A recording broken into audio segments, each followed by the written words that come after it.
Hello to all you Patriots out there in podcast land, and welcome to episode 96 of Canadian Patriot Podcast, the number one podcast in Canada. We're recording on Monday, September 4th, 2017.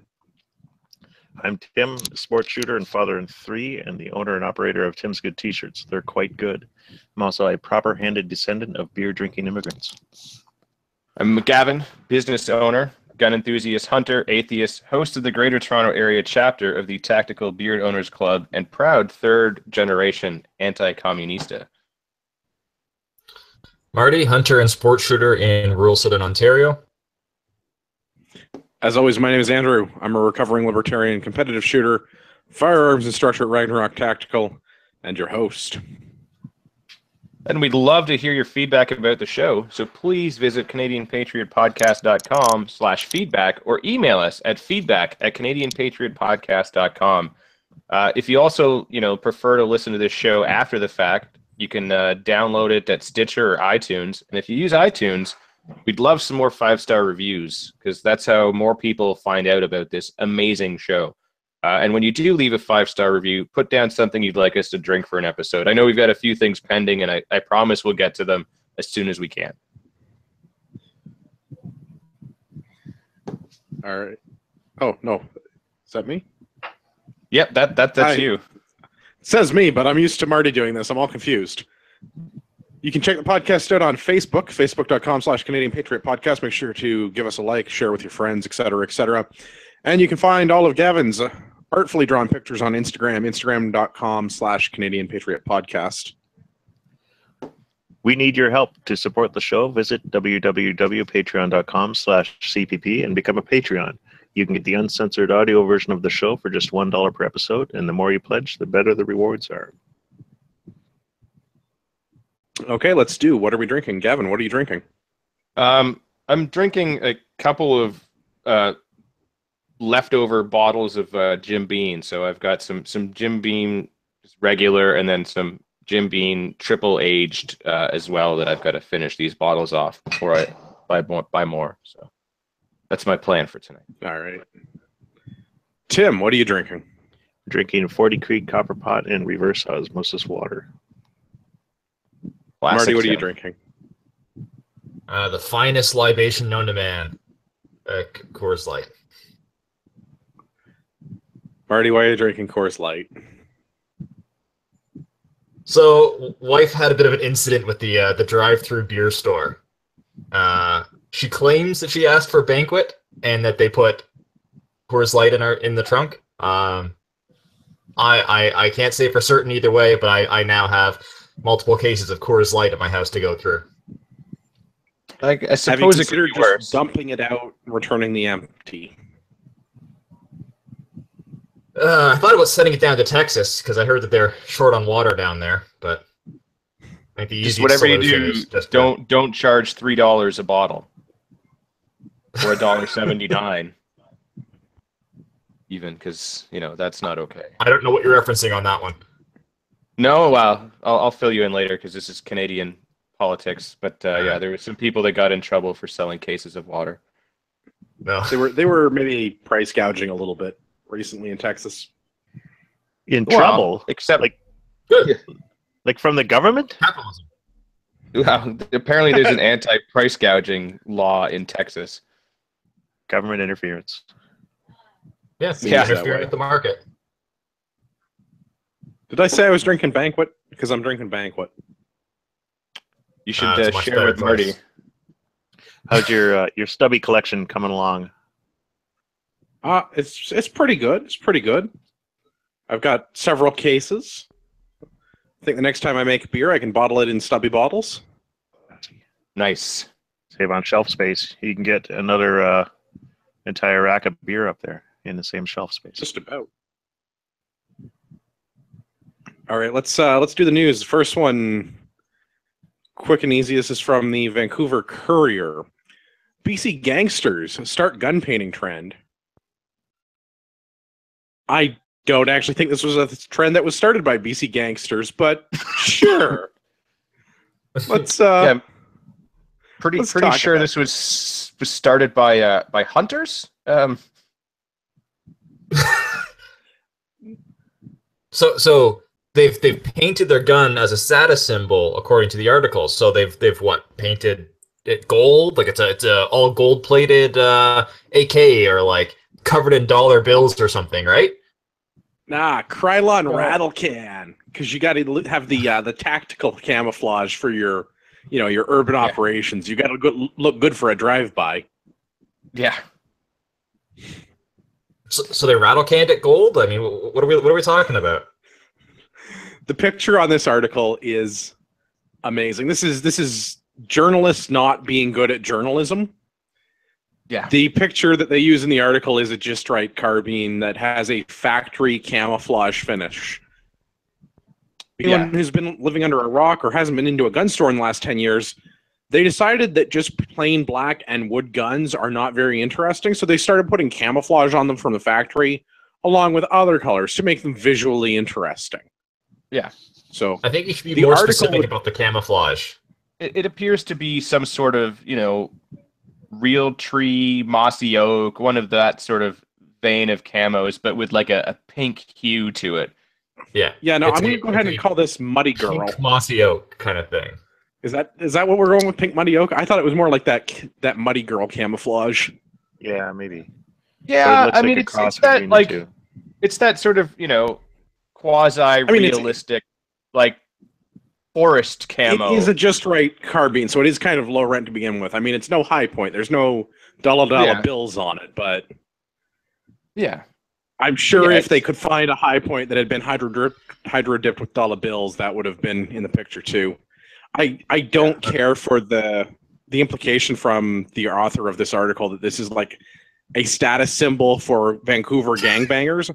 I think what they were trying to say is they stole some guns or illegally imported some guns, and they happen to have a factory camouflage finish.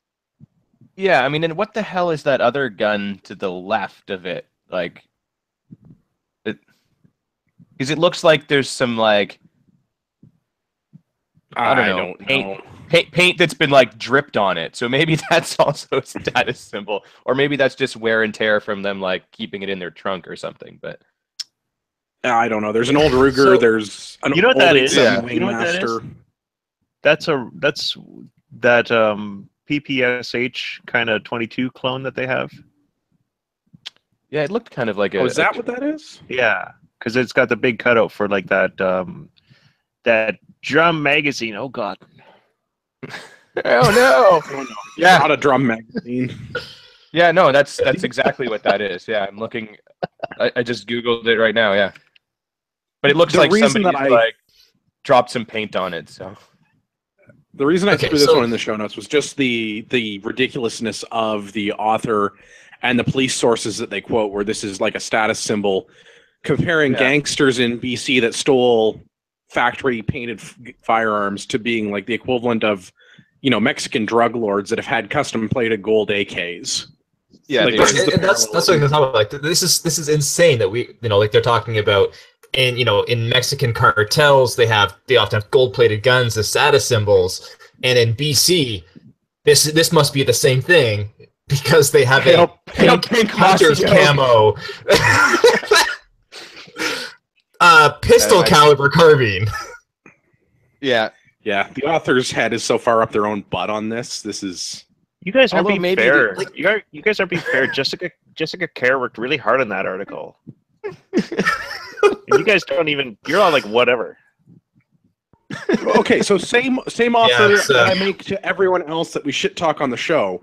If you were misquoted or had incorrect information, would like to come on the show and refute that and have an intelligent debate with other adults, drop me an email, feedback@canadianpatriotpodcast.com. Come on here and tell me how any of the things that you're quoting in this article are even remotely true. The parallelisms you're drawing between Vancouver gangs and Mexican drug cartels, not even remotely accurate. Yeah, maybe Dan Toolgoet, however you pronounce that, is the guy that like he photo cucked you or something and like slipped in the wrong photo. Maybe they actually did have gold AKs and this guy was like, nah, that doesn't look as good as this pale pink. It's really hard to put gold on. Well, the article says that it stands out like a sore thumb. The pink and purple paint splatters against the gray metal or the gunmetal gray. Yeah. So Yeah. No, yeah, I can't guess blame it on the photo guy. Yeah, I guess no. This one's all on you, Jessica. So Yeah. please join us on the All right. show. We'd love to discuss. Just my last Are point on we, this is like grade 9. I was taught write about what you know. So to Jessica, if you want to shit post and just half-ass shit, get some whiskey and a podcast. Yeah. Yeah, Exactly. So, are we done mansplaining how factory camo finishes work on pistol carbines? Yeah, I think so. Yeah. Oh, God. Yeah. All right. Until we come up with something else 10 minutes from now, we'll come back to it. Circle back around. I just could edit it in order. Yeah. We'll make it sound good. We always do. Next one, global news. There's new eviction rules in effect today for Ontario tenants. I really don't know what to say about this. Win talks, things are bad, landlords can be fined.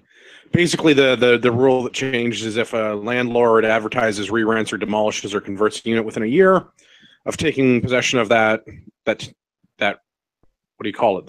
Not a tenancy, the property of which they are renting, they could face a fine of up to. No, it's not ownership. It'd be ownership of the tenement, I guess. Sure. A tenement would be a thing that a tenant lives in. Yeah. So if a landlord advertises, re-rents, demolishes, or converts a unit within a year of kicking somebody out of that unit, they face a fine of $25,000, up to $25,000.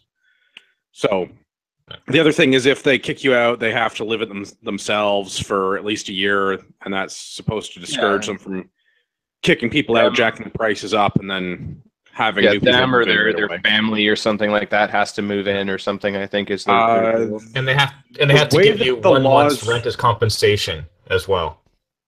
If they if they choose to evict you because of a change in ownership or a change in occupancy. So they're trying to do it to discourage people from like just kicking people out and then jacking their prices up on stuff, but I don't know. This seems a lot like government meddling. Yeah, I mean, like, honestly, like how many landlords actually like just boot people out and try and jack the price up like that ridiculous? Because like you have to do market rate. Like the only time that it really sucks is if someone's been there for forever and they've only been able to increase the rent so much. That's exactly over the years. That's exactly why you would want to do this. Yeah, but at the same time, like it's my fucking property. Yeah, I own it. And that's the market value. Hmm. So this is essentially a law trying to force or property owners to rent their property out at below market rate. Yeah. Pretty much. Well, I don't know about below market rate. They're just trying to eliminate people getting kicked out and then jacking the price up to whatever the current market rate is. But I mean, the Ontario government already controls the price of rent through. By the definition, that means that I'm renting it for below market rate.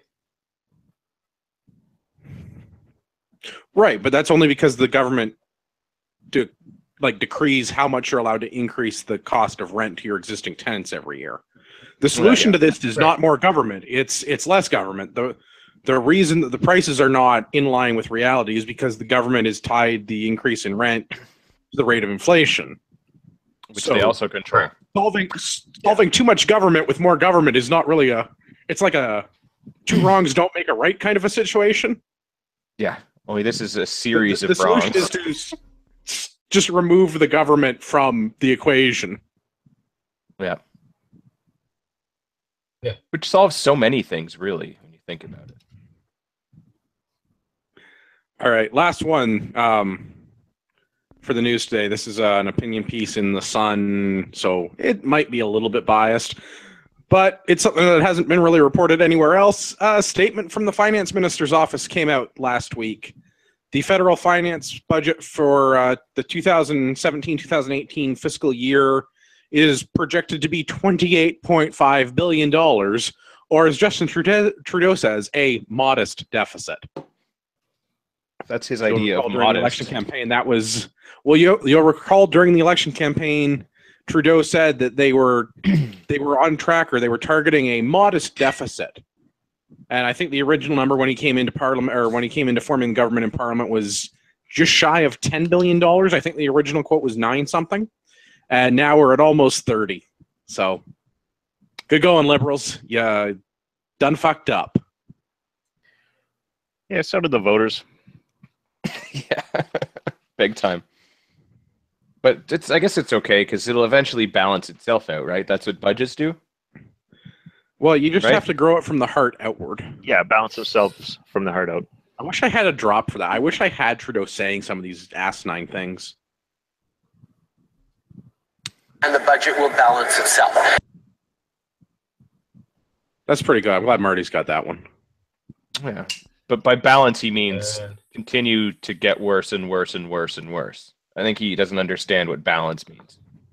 Is he talking about the correction after he crashes the whole fucking country? Is that what he's talking about? Yeah, maybe. Maybe it's a long-term goal for him. Yeah.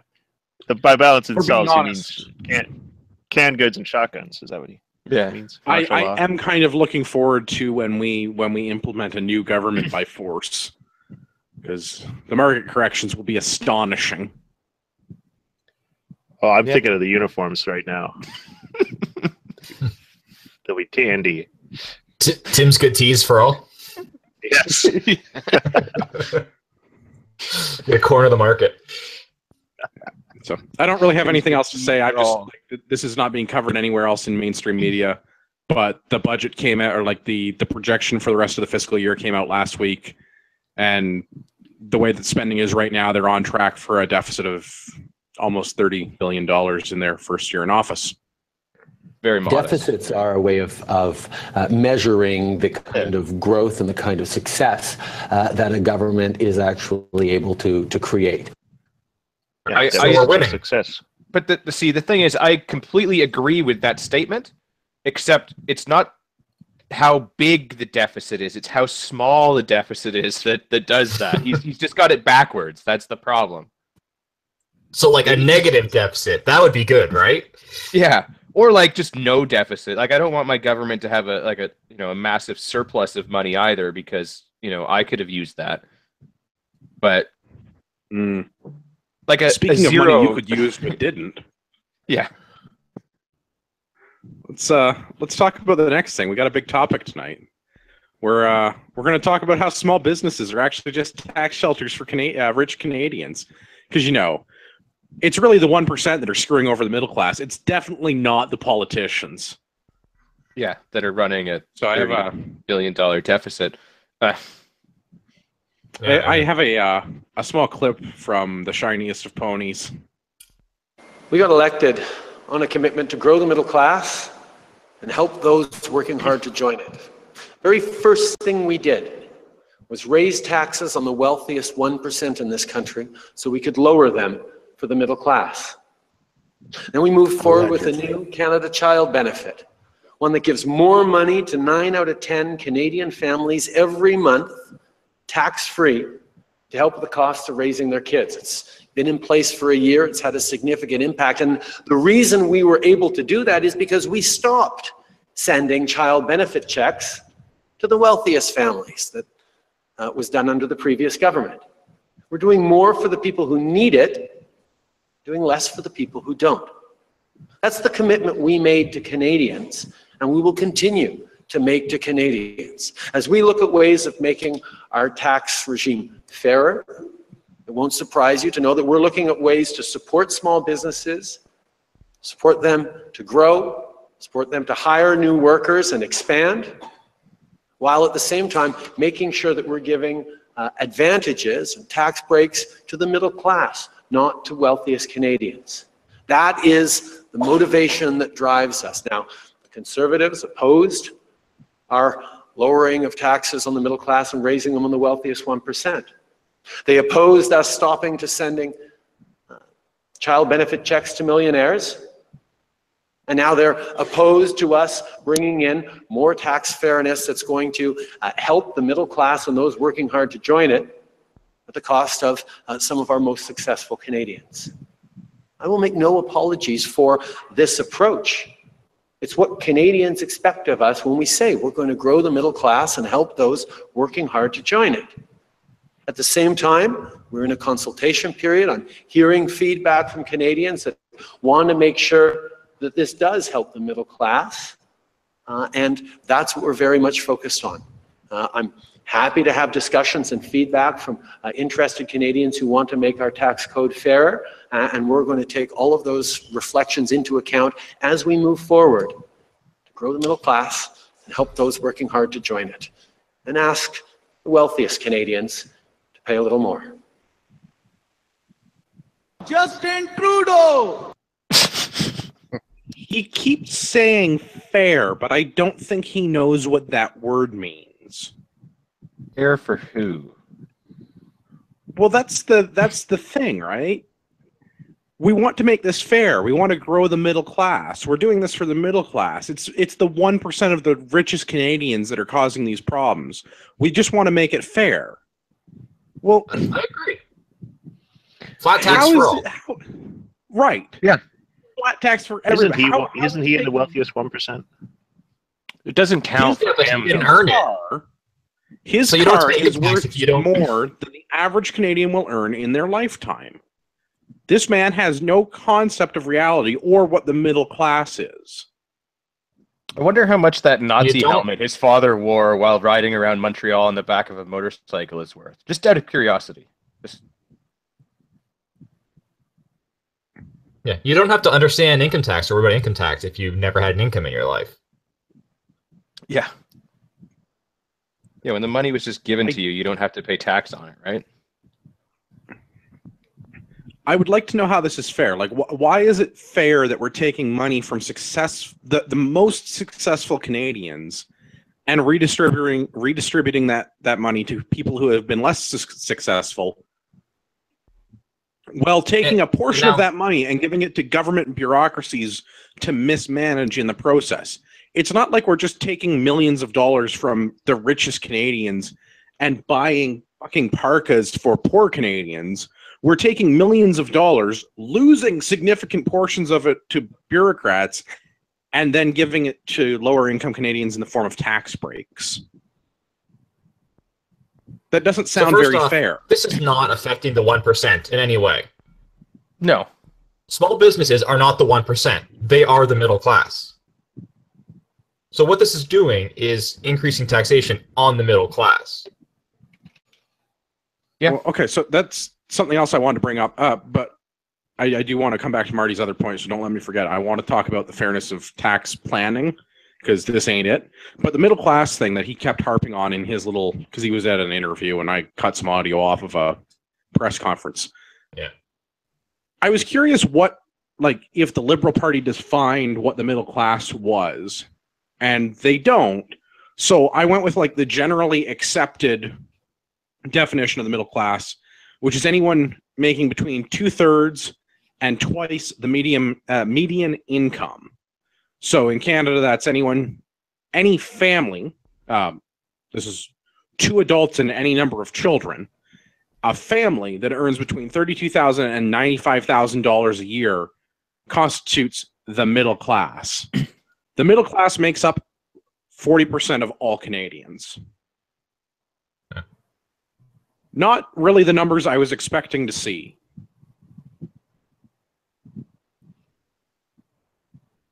That's somewhat in line with what I expected, actually, but only because we've looked at these numbers for the podcast as we've been. I am very shocked that the median income, the median family income, is $80,000. Yeah. That just it seems incredibly low. Right. So when we're talking about, that's because you're the elite. So when you think about, so the tax rate on those people is at that 35 to 40% rate, and when we talk about the people those that aren't paying taxes, percentage. What was that, Marty? You cut out a bit there. Before percentage? Large. Yeah. I don't feel that these changes are benefiting the middle class. I don't think that they're helping grow businesses. I guess it would be it's one of the things. useful to discuss the specific changes. Sorry, go ahead, Marty. As you say, it's one of the things that I think that the people that are Trudeau supporters or people that vote for Trudeau, I think the biggest thing that they don't realize is it's them that he's going after. Like they look at themselves and go, like, I'm just the middle class. He's not talking about me. He's talking about people that make way more than me. But when you look at the stats, when you look at, like where people make money, it's you. He's going after you. Well, yeah, if you don't pay tax at all, that's who he's helping. Yeah. If you pay tax, if you pay any income tax at all, you're the middle class. Yeah. But like by default, two teachers with a starting salary in Ontario wouldn't be in middle class. If the middle class falls to what? The upper bound is $95,000. Okay, so they just barely would fall in there. But by their second year, they wouldn't be in middle class. They'd be in upper class. Yeah, but you're also listing one of the most highest overpaid professions in this province. Famously, most highly paid teachers in the world. Like, but the thing is, like, they always talk about the middle class and they talk about salary and stuff like that, but like they never touch on the absolute destruction of buying power that these people have. Like I remember reading an article in Money Sense years ago, and this guy wrote in, he said, when are you guys going to write a real article? I'm tired about you guys saying the way to save money is to just not eat out in restaurants so often. The three most useless jobs in the world are, in order, lawyer, congressman, and doctor. Sorry, Tim, teacher didn't make the list. Teacher didn't make it.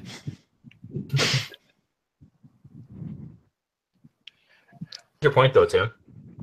Well, I'm just saying, like, there's like they have to look at it not just like forget about what the middle class is, and the middle class will grow because people will be losing, the higher paid jobs, but it's also like what's more important is the reduction in like the inflation.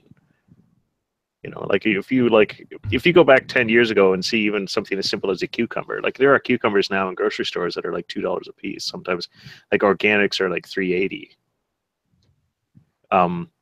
Like it just like if you look at what a house was 10 years ago compared to what a house is now, like it's the inflation is your buying power is significantly reduced. It's not even the change in inflation. Yeah. The value of a dollar, not even counting the inflation aspect, the value of a dollar is just not what it was. Yeah, absolutely. I'm not going to go on a whole tangent about fiat currencies and central banking, but it's all a scam. But yep. Now here's the thing. Okay, we're attacking small businesses. Small businesses are what create jobs in this country.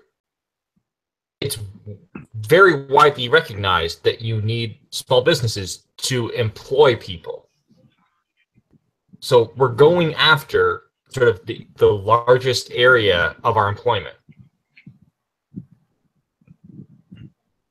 Like, I don't understand how this is a strategy at all. Because he's an idiot. I wonder what percentage of Canadians have a small business? There's 1.3 million small businesses in Canada as of 2014 or 2015. I don't remember exactly which. You'd have to check on one of the startup websites through the government. And 70% of Canadians are employed in small businesses. Any company of less than 100 employees. But it kind of like seems like the Liberals do this statistic. Yeah, but the Liberals, they do this. They're really good at politicking, and it's disgusting to anyone with like a. Oh, the manipulation of language. This is what I was saying about the use of the word fair. Fair. What is fair? Fair is a feeling.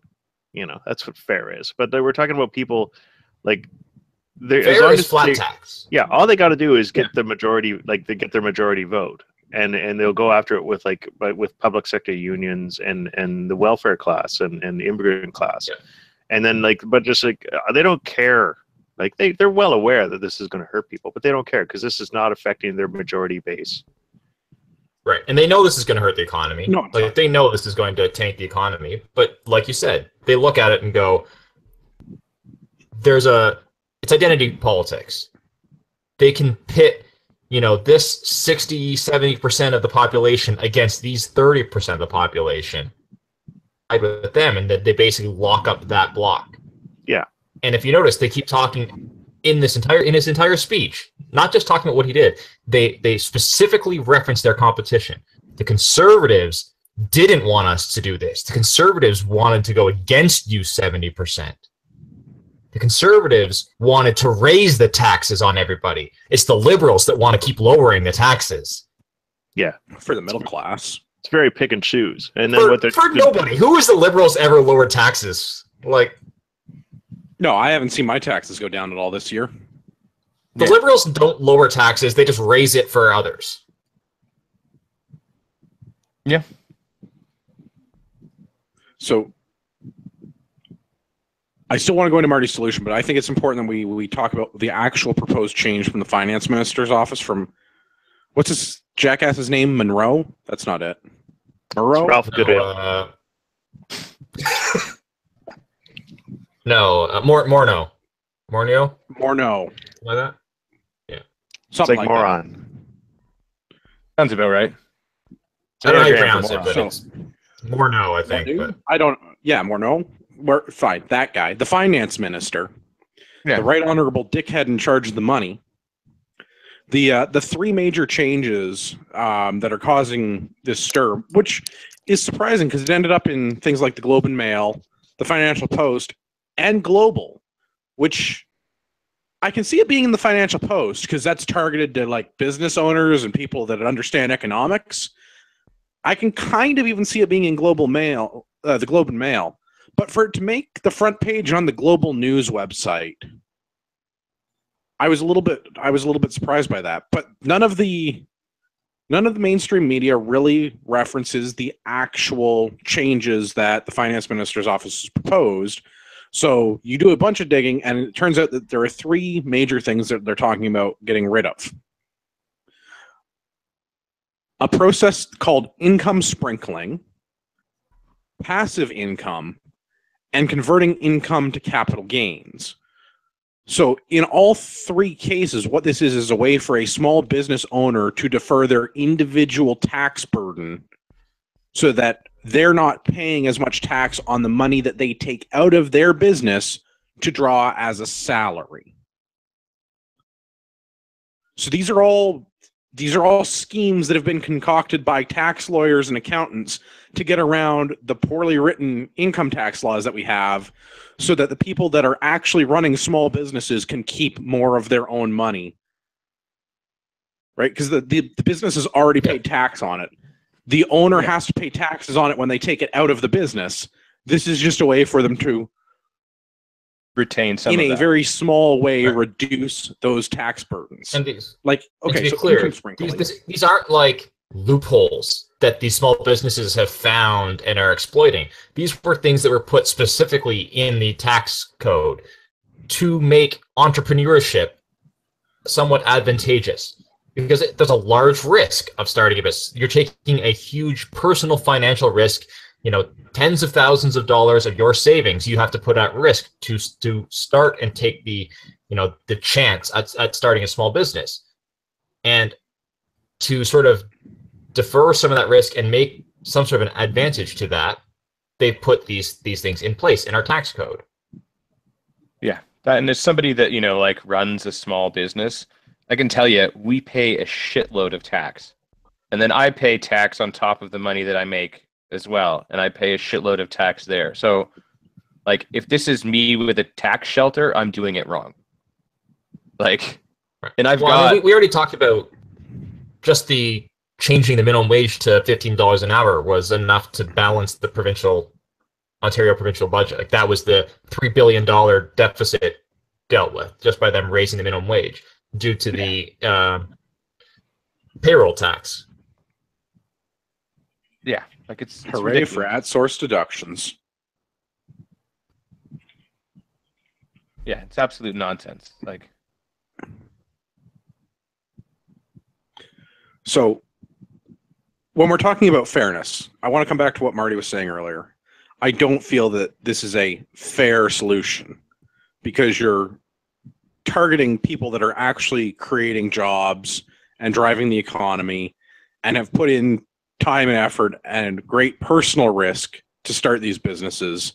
And now they're being unjustly punished because the tax law in this country is so incredibly complicated that you require two different sets of professions in order to deal with it. You need both a tax attorney and an accountant in order to navigate this nebulous piece of legislation. So what you're saying is they're creating fair. jobs. No, government does not create jobs. No, In this they just case, created two tax people for each business. The government does not create jobs. Business owners create jobs. The government create deficits And work. which is a measure of their success. Yeah. And really, to be honest, Running a country, he's you know. being really truthful there. This is what happens when the government interferes with business. Government is bad, business is good, free market.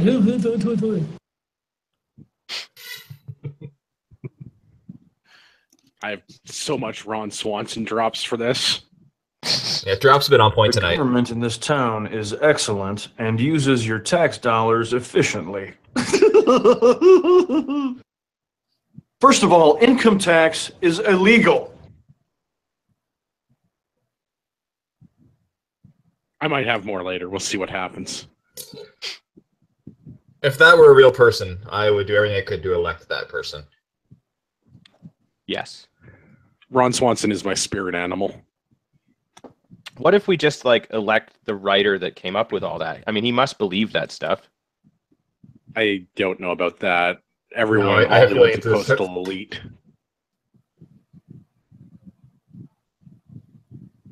Apparently, based I don't on a know true what Marty character, said. though. On a real. That would not surprise me. Getting back to the fairness in the tax code, I think the solution to this is not to create all of these tax loopholes and have extra jobs for attorneys and accountants. I think the solution to this problem is to, like most things, remove government. If we just do a flat income tax and everybody pays the same percentage of their income, how could you be more fair than that? Not even trying to be a dick about the way that I'm doing the argumentation on that. What would be more fair than everyone paying the same percentage income? But So hang on a treating second. people Now, if I make more differently- money, I'd end up having to pay more taxes, though. 15% is 15%. Yep. It's almost like those that want the 1% to pay more taxes would be happy with that because the 1% would be paying a lot of dollars in taxes. Yeah, and then we wouldn't have to deal with loopholes like having to figure out how income sprinkling amongst your family works, or how to convert income into capital gains, which I looked into and is ridiculously complicated. Yeah. Well, I mean, the UK uses flat tax, do they not? Or something very sort of similar. So, like, every year it's really easy. They just tell you how much you owe and you pay it. You don't have to fill out stupid forms and things like that, from what I've heard. I have no idea. You could be right. I don't know how any other country's tax law works, with the exception of the United States is not that dissimilar from ours, but I will not go so far as to say I understand how it works. Yeah, I think theirs is just Their as tax confusing. law I think their tax law, just based on the codified law, is longer and more complicated than ours, but it would not surprise me if it's equally confusing to ours, because our tax law is ridiculously complicated. Yeah. The tax law is nothing that, like, in my mind, nothing that the government it works with should be any more complicated than someone with a high school education being able to understand it.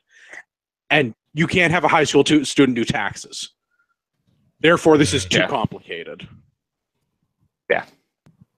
Yeah, no, but I'm pretty sure that the UK works like that on a very simple system where, like, if you just work for somebody, like, they tell you what you owe and you just pay it. Like, you don't have to go and file taxes and, like, you know, do all of this nonsense where you need, like, a slide rule and everything, like, to figure it all out. Like, you just, it's flat. Add these 6 cells together, and if line 134 is this, then do these other lines. But if line 134 is that, then do these other. No. 15%. Yeah. Just Yeah. Across the Once board, a year, the 15%. Queen sends the tax collectors out to the town, and they like take their share. And we lynch them. We lynch them. No, is that not what we're doing? Oh, Not know. on board with that. Wars have been started over tax collectors before. I'd be okay if we had another one. Yeah.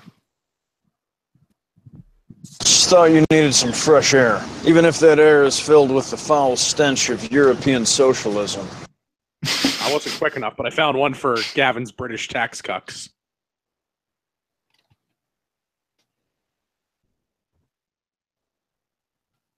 Yeah, I don't know. Fairness to me is not tax law that nobody understands, where I literally need to seek an accountant and an attorney to structure my business in such a way as to not get completely screwed at the end of the year.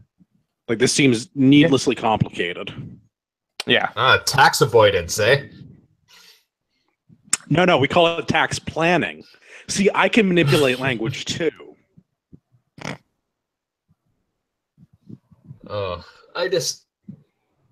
It's just so frustrating to see, first off, to see the spin, and to see the people like actually take it. Yeah. Like, to see them say, like, we're lowering taxes on the middle class based on no definition and based on the fact that only the middle class are taxpayers. So yeah, you're raising it on the middle class. For the middle class. No, exactly. Like, you're not. You're raising taxes on the middle class, but just say that you're lowering taxes in the middle class is all you need to do. And they're like, oh, okay, well then, great. Lower taxes for everyone. Yeah, it's absolutely ridiculous. Like, this shouldn't be as complicated as it is. And yeah, like, if it's flat tax by virtue of working harder and getting paid more, you pay more friggin' tax, like we've said several times already. Like, why disincentivize people to work harder because they're going to end up paying, a higher percentage? Like, that's not fair. Yeah. Well, it's going to encourage those people, and I've already seen this in a number of groups that I'm a part of online as a business owner. There are business owners that are already in the process of moving their businesses out of the country to regions that are more friendly to their interest. Turks and Caicos is having a conference next week that I got invited to. It's really hard for me to move my business to Turks and Caicos, but the idea is freaking great. What if you just move the operations there, but not the actual teaching of things? Yeah, I don't know how that would work. Just, asking for a friend. Yeah, my business doesn't really work like that, but I see the point. I know that's how a lot of people got by. They moved their head office to the Bahamas or wherever it was popular back in the day and managed to avoid some tax that way.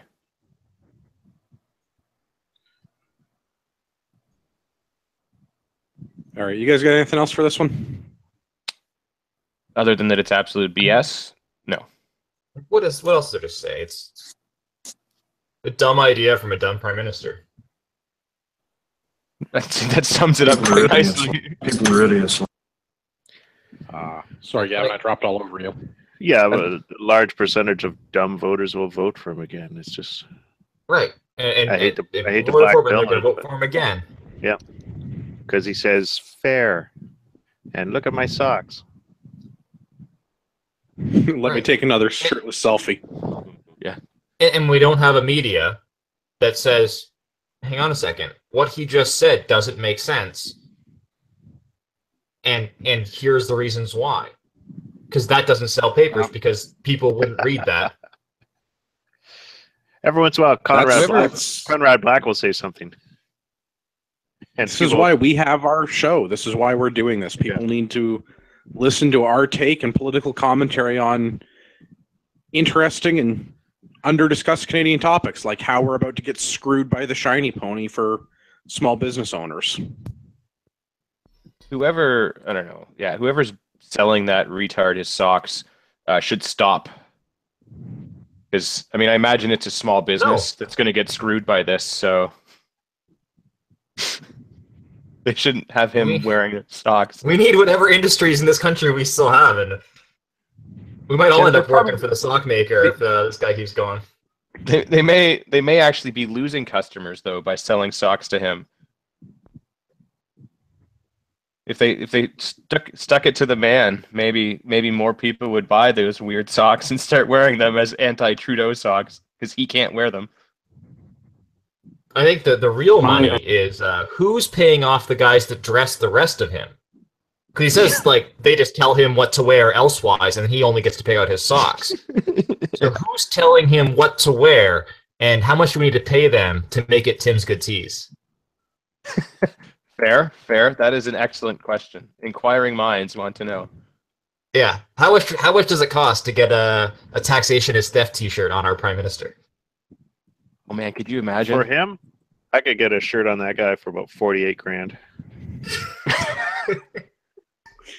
Just out of principle. Well, I mean, by the time that you hire the accountant and the lawyer, and you file all the necessary releases, and yeah, because I try to. What if we challenge him to a boxing match? Very expensive. Yeah, I try to run my business at a loss because that's how I measure success. oh my Check God, me. That'll be Mayweather's 51st opponent.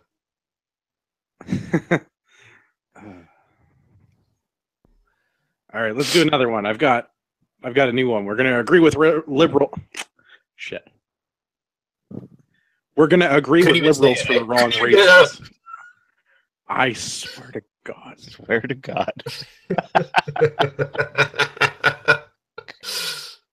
My idea of a perfect government is one guy who sits in a small room at a desk, and the only thing he's allowed to decide is who to nuke.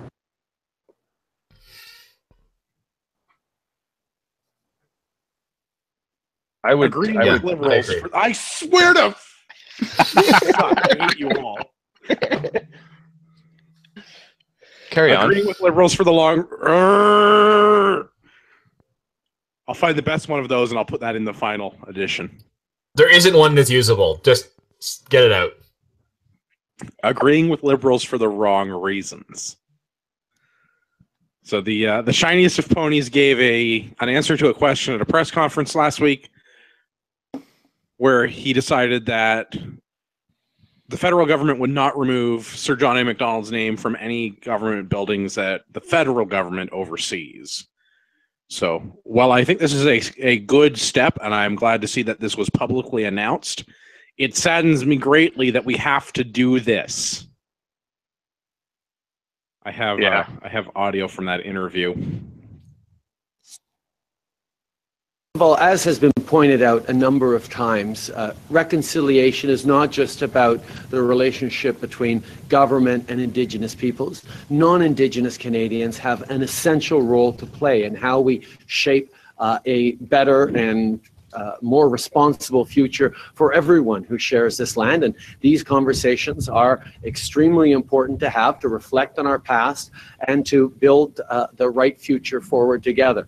But I can say unequivocally, there are no plans by the federal government to change the name John A. Macdonald off of anything in our responsibility. So I don't care about the first three quarters, but the last 5 seconds where he ums and ahs, I can get behind. We're not taking a prime minister's name off of any public buildings. Well, anything federal in public purview of the federal government anyway. He's probably just setting that up so that eventually when his name is on something, nobody can ask to take it down. Oh, I'm not asking. We're just going to get the chisels out. Fair. So, just out of curiosity, is anybody aware of any federal buildings that have Sir John A. Macdonald's name on it? No, and I did a quick Google and I couldn't find any.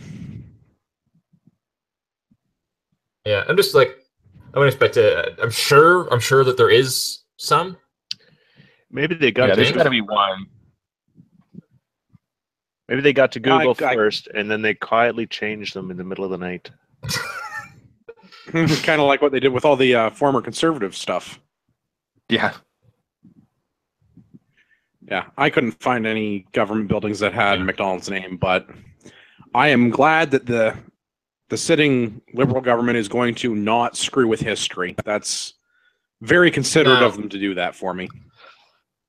Who here thinks that that was actually like a principled stance versus, well, they did the numbers and they would lose less votes by just saying no?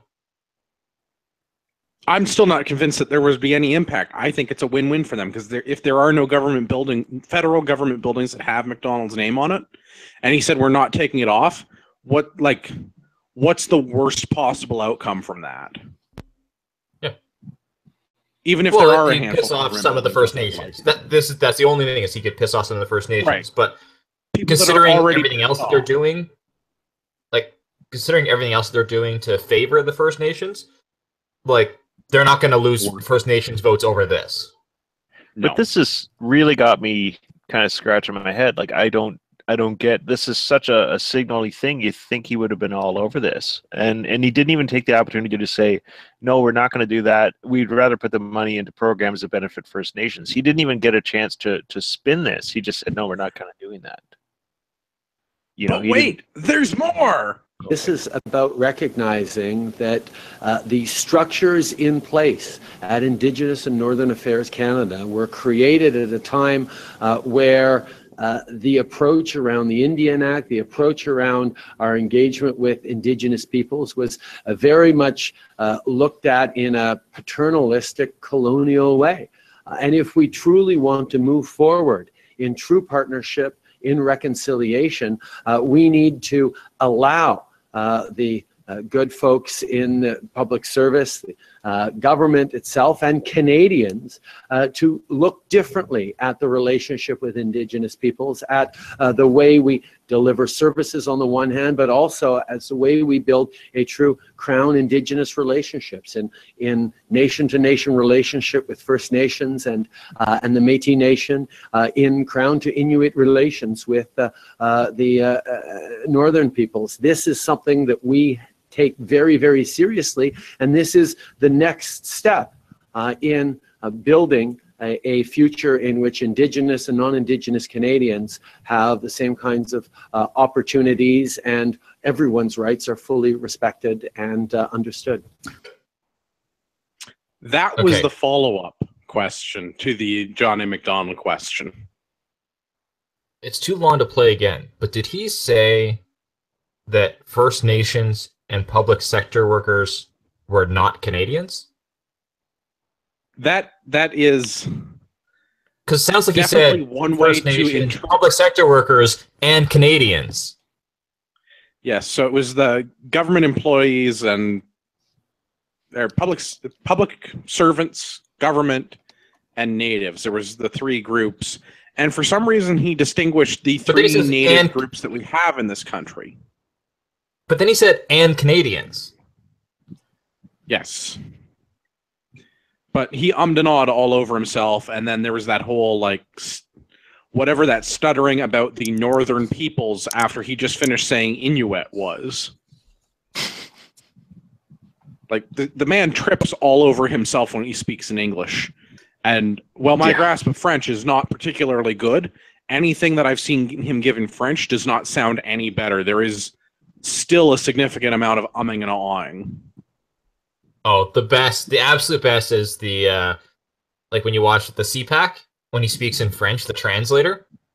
So the translator, any of the other MPs, they speak French. The translator is just as if somebody was talking in English. As soon as he starts speaking in French, they can't say they can't follow him in French either. So I can only assume that his French is as good as his English. I've noticed that on some of the video edits that we've done of the. It's just like that, and I'm going really, this is the best translator. Right. So at first I thought this translator is terrible, but oh wait, when anybody else speaks French, she has no problem. And there's multiple translators. Normally it's a female, but there's another male translator you hear quite often, and same problem. He can the guy, he can translate everybody else, but he can't translate Trudeau.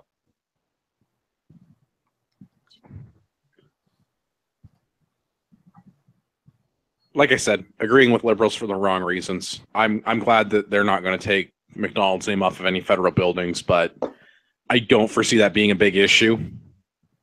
And he still used this as an opportunity to be divisive, because we're going to give everyone equal opportunities, except some people are going to get to be just a little bit more equal than others. So the Coles Notes version, would I be pessimistic to say that we're keeping the John A. McDonald name around so that we can have guilt?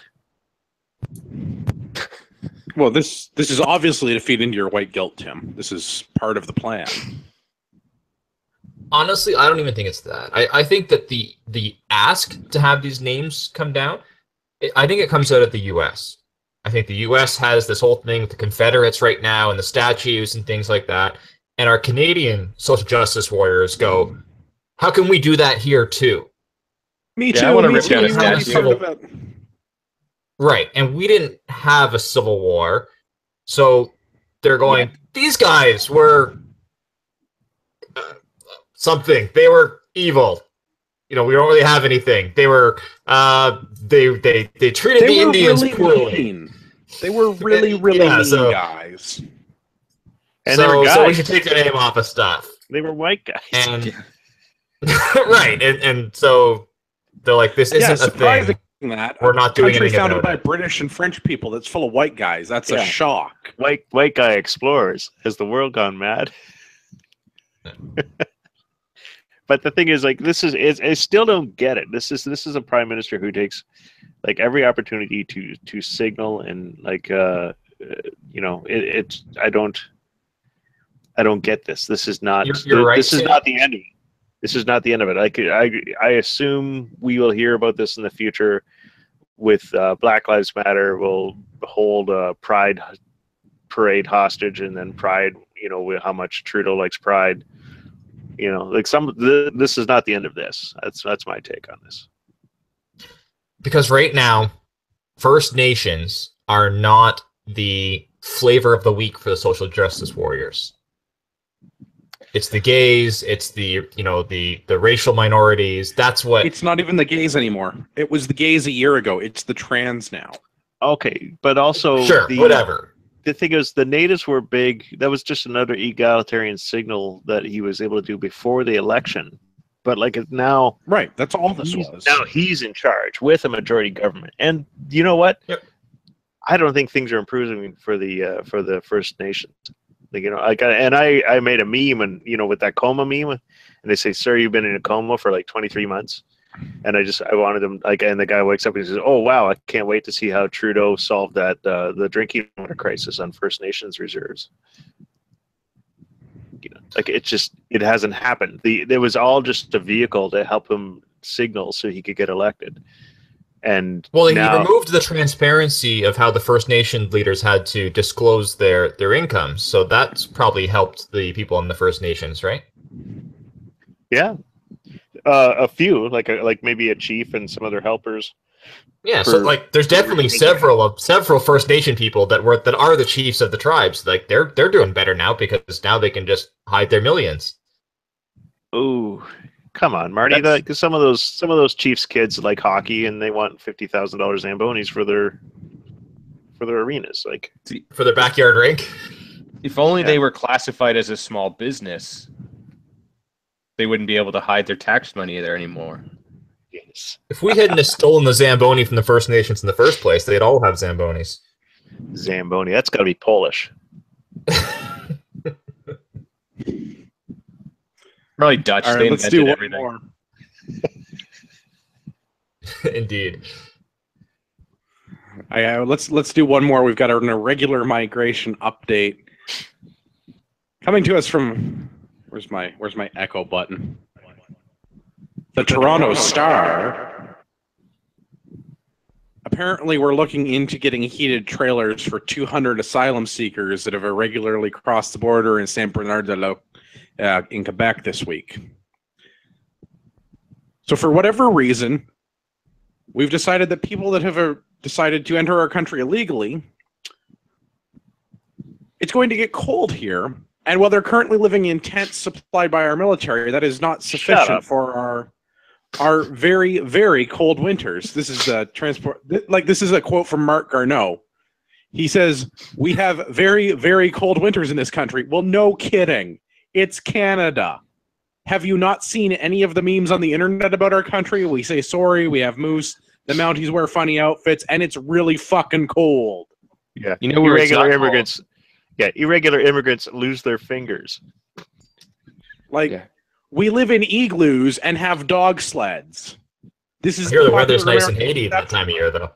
Yeah, it's not cold in the countries they're originally from. Just saying. The best part of this, like my favorite part of this, is the fact that the tents that they're currently living in that were supplied by our military, they're called modular tent. So you have sections. They're 12 feet wide and 4 or 5 feet deep, and you can put them as many deep as you want. So you can have an entire platoon, 30 people sleeping in one of these if you put like 5 sections together. Holy shit, we should buy one of those. Yes. Like they're neat tents. I mean, they're big and they're heavy and they're stupid to erect, but they are kind of neat, and they have heaters in them. They have heaters in them. But did they supply the heaters on just the tent? Have heaters in them. Our military uses these on operations in northern Canada, where it's very, very cold. I fail to see why we have to provide the irregular migrants with winterized trailers when we're giving them military-grade equipment that we force our military to use in our very, very cold country. I'm just going to say that I saw Tim almost make it through the night in a very cold winter with just a tarp. So, yeah, tarps for immigrants. I think I could outfit them for about $14 an irregular immigrant. This pisses me off on so many different levels. Like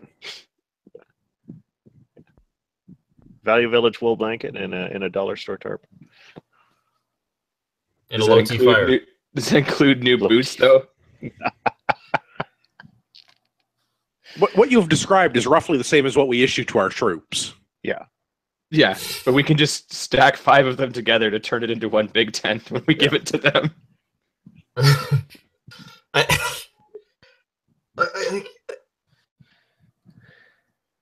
The theme for the night is just like lost for words.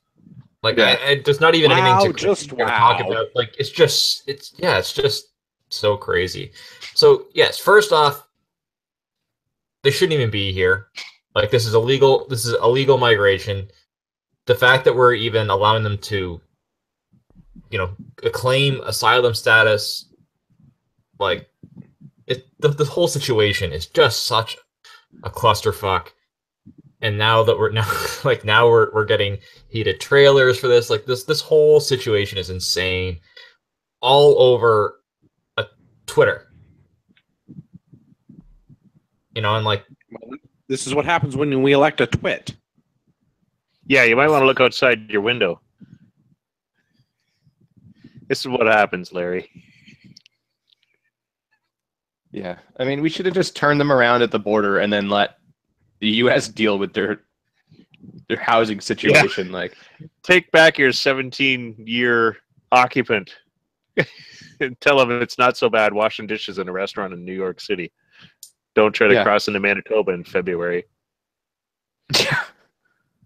Jesus. No, that's fine. They can try and cross into Manitoba in February. They're just going to get their ass turned around, and it's February. And as Mark Garneau pointed out, it's very, very cold. Yeah. I'm frustrated by this on so many different levels. Like we're getting winterized trailers for 200 migrants. We had 7,000 irregular migrants enter Quebec last month. What are we going to do with the rest of them when we have trailers for 200? Why are the military tents that we provided to these people who are not here legally not satisfactory to their needs when they're good enough for our military? Why are we providing them with military tents in the first place? They're here illegally. Like, it's clown world, man. Like, honk honk. This is not reality anymore. Also, That's we have that's a a prime minister that that's a makes the statement that there is no advantage to entering this country illegally versus the legal process. However, if these people hadn't have just crossed illegally and had gone to a border, they would have been turned away. By crossing illegally, they now get however long it takes before they get to have an immigration trial. In the meantime, they get welfare, healthcare, education for their kids. So there's clearly an advantage to crossing illegally. Well, I don't know. Like, it's just you try to take a step back and you just go, well, what is the best indicator of future behavior is past behavior. And if you want to, you can look at you can see maybe what the migrants have done in Paris. You can go to YouTube and you can YouTube things like Paris migrant city, and you can see Calais. That's possibly what could happen here. You know, like, but the thing is, like, those are, I don't know. You know what I mean? Like, it's just you can't have, like, you just can't have people enter your country illegally with no structure. Like, there will be, chaos. Like, and it's not going to be pretty. But if that's what people want, like, if that's what our prime minister wanted by signaling that when he said, "Oh, we'll take them," kind of thing, after on Twitter. Well, our deficit's not big enough, so we've got to increase that any way we can. Yeah. Outfit some trailers, find some people some more apartments, buy them some more, Canada Goose jackets. Anything we can do to get that to, like $100 billion deficit or more. Yeah. See, $30 billion a year by 4 years. Yeah, that's a doable number. They could break 100 by the end of their term. Yeah. Like, I don't think I'm out of step by saying, like, if you go to YouTube and just type in migrant camp, comma, and then you can type in all sorts of places that have had migrant camps. Like, you can type in Sweden, France, Italy, and just look at those videos. That's quite possibly what could happen in Canada. So, like, I don't know. It's just what's happened in the past. Why don't you tell us about the Fuck Cancer Charity Shoot 2017? Okay, Fuck Cancer Charity Shoot is it's still going ahead. It's scheduled for October 7th, 2017, which is the Saturday of Thanksgiving. So you can come to the shoot. You can wear yourself out, tear it up on the range, have a lot of fun, meet a lot of awesome people, get some money to a good cause, and then you still have 2 days to recover, eat a bunch of Sleepy Bird, and drink a lot of beers on the other 2 daes. And spend as little time with your parents as possible. Oh, God, yes. The venue has not been decided. It'll be decided by the end of this week. We're a toss-up between EESA and Guelph Sportsmen's Association. East Guelph Rod and Gun and Guelph Rod and Gun Club. The beneficiary this year is a friend of mine I've known for like 25 years, Scott. He was driving home from work one day and he had a pain in his neck and he reached up and kind of rubbed it and he said it hurt like hell. And he was mentioning it to his sister and she said, like, you better go to a doctor and get that checked out. And it turned out that he was diagnosed with stage 3 medullary thyroid cancer, which is a very rare cancer. There's 180 cases of it in Canada a year. I think he had his thyroid taken out and 76 lymph nodes and 2 parathyroids.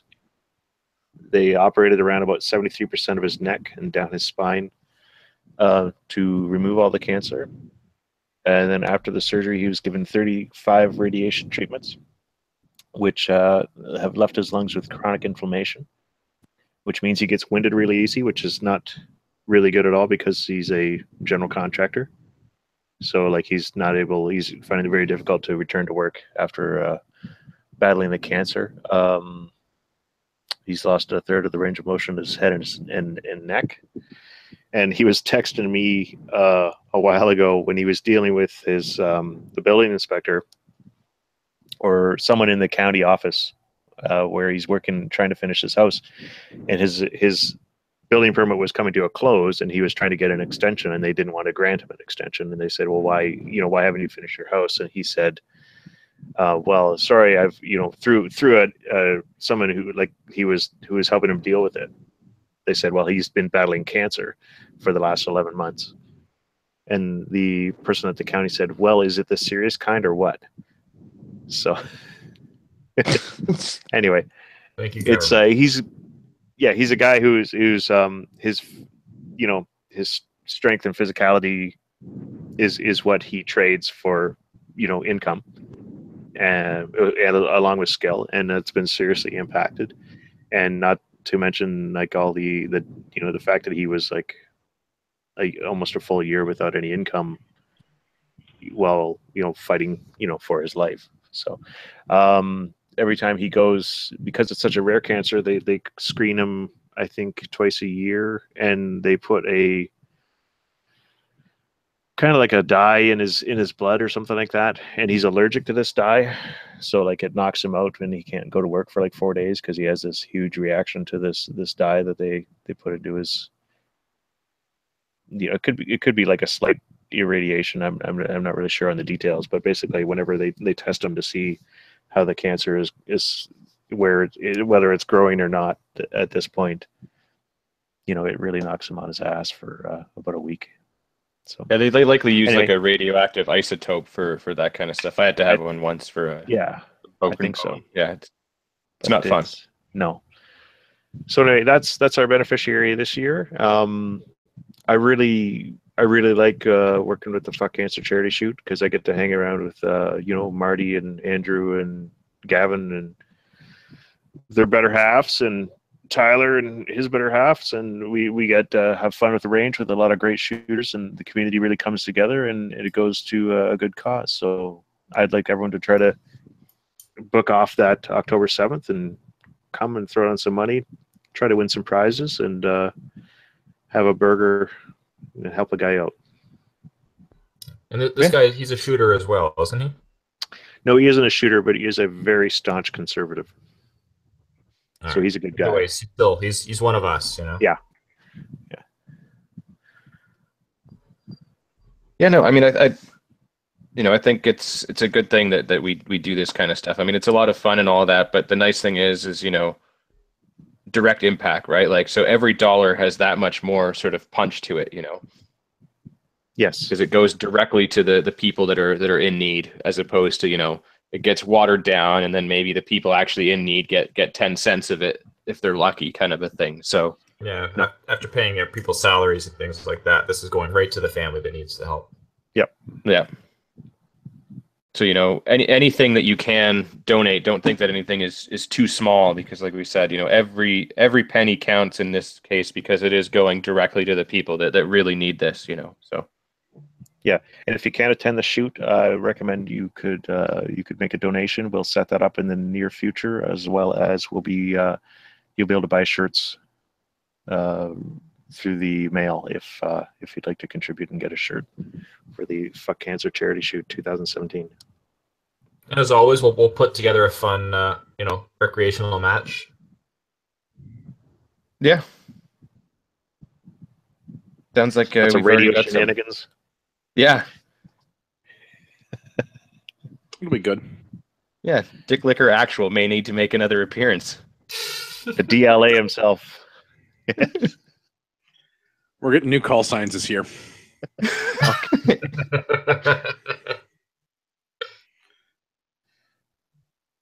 All right. Was there anything else? I think that's everything. We have no rapid fire feedback this week. If you want to get in touch with the show, feedback at CanadianPatriotPodcast.com. Send us an email.